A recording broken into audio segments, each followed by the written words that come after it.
அன்பானவர்களே, அன்பு வணக்கங்கள்.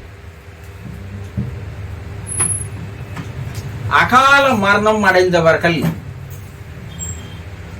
ஆன்மாக்கள் சாந்தி அடைவதில்லையே, எதனால் என்று ஒரு அன்பர் கேள்வி கேட்டிருக்கிறார். அகால மரணம் என்பது என்ன?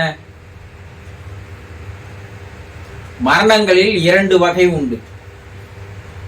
ஒன்று கால மரணம், இரண்டாவது அகால மரணம். கால மரணம் என்பது இறைவன் ஒருவனுக்கு தந்த ஆயுள் முழுவதும் முழுமையாக வாழ்ந்து அந்த ஆயுள் முடியும் தருவாயில் அவன் மரணம் அடைந்து போனால் அதற்கு கால மரணம் என்று பெயர். இறைவன் தந்த ஆயுளை முழுமையாக வாழ்ந்து முடிப்பதற்கு முன்னாலேயே பாதியிலேயே மரணம் அடைய நேரிட்டால் அதற்கு அகால மரணம் என்று பெயர். அப்போ அப்படி அகால மரணம் அடைந்தவர்களுடைய ஆன்மாக்கள் இன்னும் வாழ வேண்டிய காலங்கள், ஆயுள் காலங்கள் இருக்கிறது. அது பல்வேறு விதமான கற்பனைகளை, கனவுகளை, ஆசைகளை, பேராசைகளை கொண்டு வாழ்ந்து வருகிறார்கள். எல்லா மனிதர்களும் ஆசைகளோடு தான் வாழ்கிறோம். ஆசை இல்லாமல் வாழ்கிறவர் யாரும் இல்லை.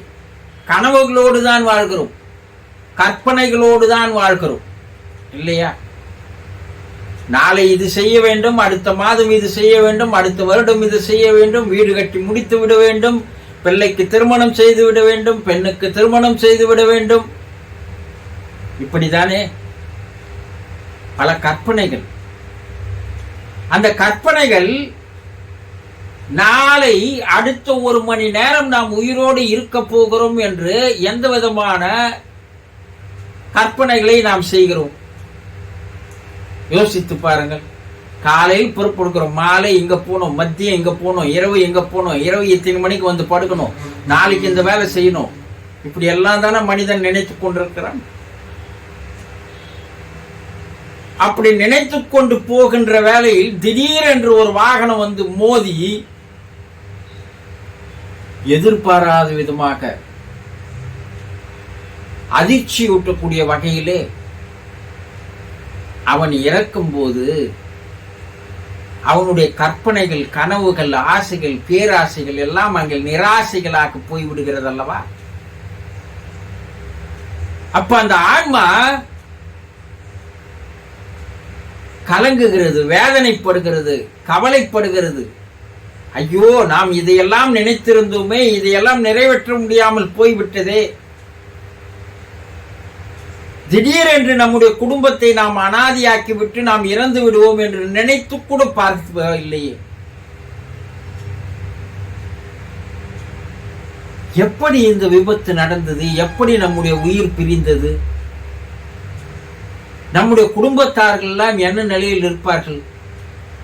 நாம் இல்லை என்றால் அவர்கள் எப்படி வாழ்வார்கள்? வாழ முடியுமா? அனாதிகளாக விட்டுவிட்டோமே என்று அது கண்ணீர் விட்டு கதறி அழுது வேதனையில் துடித்த வண்ணமாக இருக்கிறது. அப்ப அந்த ஆன்மா அதையே நினைத்து சிந்தித்துக் கொண்டு கலங்கிய வண்ணமாக வேதனையோடு இருப்பதால் அந்த ஆன்மா சாந்தி அடைவதே இல்லை. அதற்கு இன்னும் மீதி எவ்வளவு ஆயுட்காலம் இருக்கிறதோ அந்த ஆயுட்காலம் வரைக்கும் அது எந்த இடத்தில் விபத்து நடந்ததோ அதே இடத்தில் அலைந்து திரிந்த வண்ணமாக, அலைப்பாய்ந்த வண்ணமாக அங்கேதான் அந்த ஆன்மா சுற்றி கொண்டிருக்கும், திரிந்து கொண்டிருக்கும். தன் குடும்பத்தாரை வந்து பார்த்து வேதனையோடு கண்ணீர் விட்டு கதறி அழும். அவர்கள் படுகின்ற துன்பங்களை, வேதனைகளை, கஷ்டங்களை எல்லாம் பார்த்து அது கண்ணீர் விட்டு கதறி அழுது வண்ணமாகவே இருக்கும். உயிர் பிரிந்த இடத்திற்கு அங்கே போகும், அங்கே அலையும், மறுபடியும் வீட்டை நோக்கி வரும், வீட்டில் உள்ளவர்களை பார்த்து கதறி அழும். இப்படி அது சுற்றி கொண்டே இருக்குமே தவிர அந்த ஆன்மாவுக்கு சாந்தி, அமைதி என்பது கிடைக்கவே கிடைக்காது. உயிர் பிரிந்ததும் மேலே தானே போக வேண்டும் என்று சொல்லுவார்கள். இந்த ஆன்மா மேலே போகாது, அதை அழைத்து போவதற்கு ஆட்களும் வரமாட்டார்கள். ஏன்னா அது ஆயுள் முடியவில்லை. அப்ப இந்த அகால மரணம் அடைந்தவர்கள் ஆன்மாக்கள் சாந்தி அடைவதே இல்லை. அந்த இடத்தில் வந்து போகின்றவர்களை, எந்த இடத்தில் அது விபத்து நடந்ததோ அந்த இடத்தில் திரிகின்ற மனிதர்களை அது பழிவாங்குகிறது என்று கூட கூறுகிறார்கள். அதே இடத்தில் மறுபடியும் மறுபடியும் விபத்துக்கள் நடத்த வந்தமாக இருந்து கொண்டே இருக்கும். அந்த வாகன ஓட்டிகளுக்கு அந்த இடம் வரும்போது ஏதோ ஒரு உருவம் குறுக்கே பாய்ந்து போவது போலவும் அவர்களுடைய மனம் ஒரு நிமிடம் தடுமாற்றம் ஏற்பட்டு வாகனத்தை தன்னுடைய கட்டுப்பாட்டுக்குள் இல்லாமல் விட்டு விடுகிறார்கள். அப்போது விபத்து ஏற்படுகிறது. இது வெளிநாடுகளில் பல்வேறு ஆராய்ச்சிகளுக்கு அப்பால் அந்த இடத்தில் ஏதோ ஒரு ஆன்மா திரிந்து கொண்டிருக்கிறது, அதனால்தான் இந்த விபத்துகள் தொடர்ந்து நடைபெற்றுக் கொண்டிருக்கிறது என்பதையும் நிரூபித்து இருக்கிறார்கள். அது பழிவாங்கக்கூடிய குணமாக இருக்கும். அது யாரை பழிவாங்குகிறது அதற்கே தெரிவதில்லை. என்னை எப்படி பழிவாங்கினீர்கள், என்னை எப்படி விபத்தில் சாகடித்தீர்கள், நான் வாழ வேண்டியவன் அல்லவா, ஆகவே நான் உங்களையும் விடமாட்டேன். இந்த இடத்திற்கு அருகில் வந்து செல்லுகின்ற மனம் பலவீனமானவர்களை அது பிடித்து விபத்தை நடத்துகிறது என்று கூறுகிறார்கள். ஆக அகால மரணம் அடைந்தவர்களுடைய ஆன்மாக்கள் அவ்வளவு எளிதில் அந்த இடத்தை விட்டு மேல் உலகம் செல்வதில்லை. கிராமப்புறங்களில் சொல்வார்கள், அந்த இடத்திற்கு போகாதீர்கள், நல்ல உச்சி வெயில் நேரத்தில் போகாதீர்கள், இரவு நேரத்தில் போகாதீர்கள், அங்கே கிணற்றில் விழுந்து இறந்து போனவன், தற்கொலை செய்து கொண்டவனுடைய ஆன்மா அங்கே திரிந்து கொண்டிருக்கிறது, அங்கே போகாதீர்கள் என்று கிராமப்புறங்களில் சொல்லுவார்கள். இது 100% உண்மை.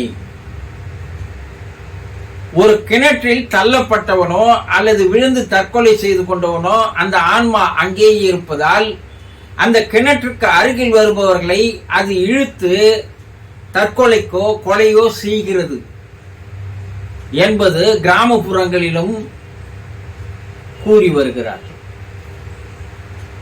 பல்வேறு ஆவி உலக ஆராய்ச்சிகளில் இருந்து தெரிய வருவது என்னென்றால், அகால மரணம் அடைந்தவர்களாக இருந்தால் அவர்களுடைய ஆன்மா சாந்தி அடைவதில்லை. அவர்கள் பல பேரை பழி வாங்குகிறார்கள், தன்னுடைய கோபத்தை தீர்த்துக் கொள்கிறார்கள். அதனால் அந்த ஆன்மா சாந்தி அடையாமல் அங்கே திரிந்து கொண்டிருக்கிறது. அதை சாந்திப்படுத்துவதற்கு உண்டான வேலையில் அந்த குடும்ப உறுப்பினர்கள் ஈடுபட வேண்டும். அப்போதுதான் அந்த ஆன்மா சாந்தி அடைந்து மேல் உலகிற்கு செல்லும். இல்லை என்றால் அதுவரைக்கும் அந்த ஆன்மா அமைதி அடையாமல் சாந்தி அடையாமல் அந்த இடங்களிலேயே திரிந்து கொண்டிருப்பது உண்மை என்று நிரூபித்திருக்கிறார்கள். புரிந்து கொண்டீர்களா? சந்தோஷம்.